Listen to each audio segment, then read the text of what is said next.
Before we get started, I'm not a lawyer. Do not take my advice. I'm pretty stupid. I don't even think I know any lawyers. All right, we got some exciting things going on for the Second Amendment community with short-barreled rifles and suppressors in particular.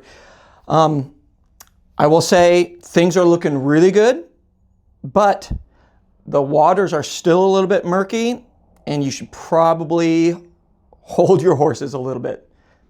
So as an FFL, I have not officially received any information from the ATF on how we are supposed to handle this situation. So from what I can tell, we are not quite sure on how everything's going to be handled. There are some plaintiffs, some parties involved that things are a little bit clearer, and you can get around some of this kind of red tape by joining one of these groups or being a participant of one of these groups. So the easiest thing is one of these coalitions or groups. You can sign up, become a member, and then you are afforded the same legal rights that they have. And some of these companies are already starting to transfer suppressors and short-barreled rifles with just a 4473, which is what you do for any standard firearm. But we're not quite sure how to handle it in some of these other groups. Or if you're dealing with one of these groups, but you're not technically a member, but you're buying from them or you're involved somehow, that's where things start to get really murky and we're not sure what to do. Now, things can also change depending on the state that you're in. They may have different regulations. They still have their own laws, and this is not going to cancel any of the restrictions that the state has itself in some cases, and in other cases maybe it does.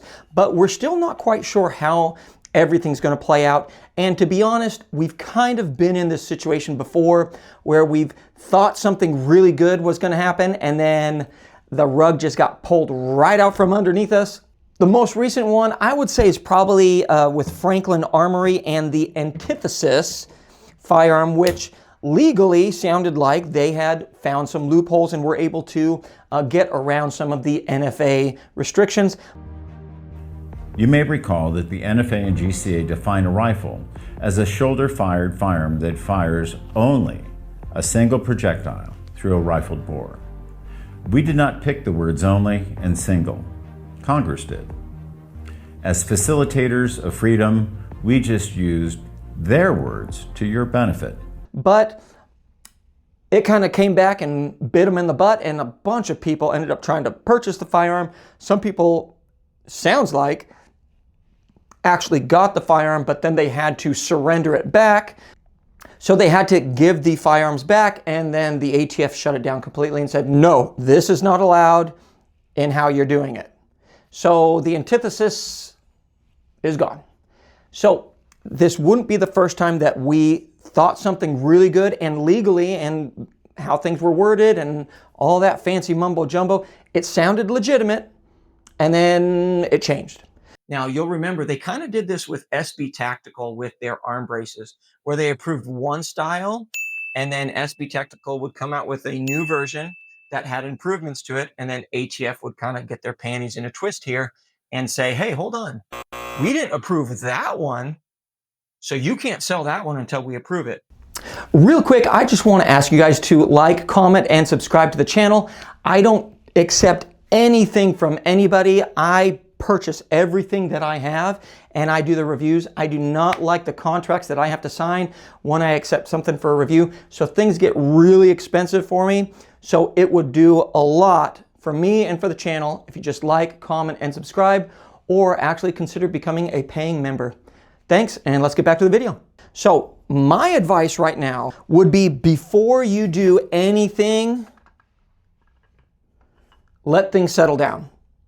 All right, give it a month or two for the process to actually go through, so that we actually have some cases where we've actually had somebody do it and we've gotten feedback from it.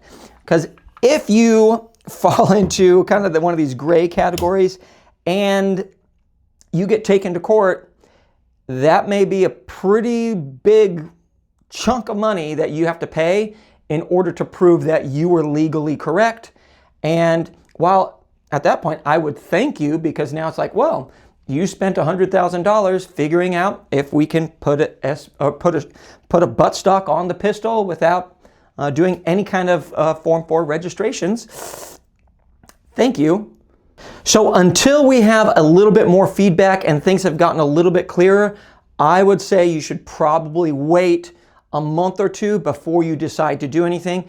And then also, if you're purchasing something, the price is probably going to be going up for a little bit before it goes down. So waiting might actually be more beneficial for you in the long run, just because things will settle down and get a little bit cheaper, and you will be able to get a good deal on something that you really wanted.